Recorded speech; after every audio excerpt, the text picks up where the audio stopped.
আজি ৰাতিপুৱা ৰাজলক্ষীক শুই উঠিয়ে সাৰপ্ৰাইজ এটা দিবলৈ আহি আছো কি সাৰপ্ৰাইজটো দিবলৈ আহিছে আপোনালোকে চাই থাকিব চকু মুদি থাকা আকৌ এয়া ব্ৰাছ হাতত লৈ আহিছো তাই গম নাপায় ৰাতিয়ে আহিলে বস্তুটো আমাৰ ঘৰলৈ চকুকেইটা মেলি দিব পাৰা এতিয়া কি দেখিলা এই ই নহয় এখন ফকলেণ্ড আমাৰ ৰাজলক্ষীয়ে ফকলেণ্ড দেখি পোৱা নাছিলে আজি জীৱনত প্ৰথমবাৰ ফকলেণ্ড দেখিছে হয় নাই কেনেকুৱা লাগিলে সাৰপ্ৰাইজটো কিমান ভাল লাগিলে বহুত আহা এইপিনে চাবা হা আমাৰ মানে এই মাটিডোখৰ খান্দি পিনি ঘৰৰ এইবোৰত খাল চাল কিবা কিবি আছে ন সেইবোৰ পুতি দিব মানে তোমাৰ যে গুম ধান যে কৰিছিলে সেইবোৰ পুতি দিব এতিয়া কি হ'ব এতিয়া গুম ধান ভেন্দি ফ্ৰেঞ্চবিন চব পুতি দিব এতিয়া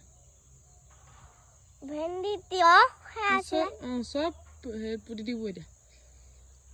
এই ফকলেণ্ডখনে ইয়াৰ পৰা মাটি নিনি সেইবোৰ চব মৰি থাকিব আৰু এতিয়া দেই হ'বনি হা নাই কি নাই এইবিলাক গজি থাকিব কেনেকৈ গজিব আকৌ মাটি দি দিলে হ'ব নগজিব নহয় পিছে আহা বাদ দিয়া ফকলেণ্ডখনকে চোৱা কেনেকুৱা দেখিছানি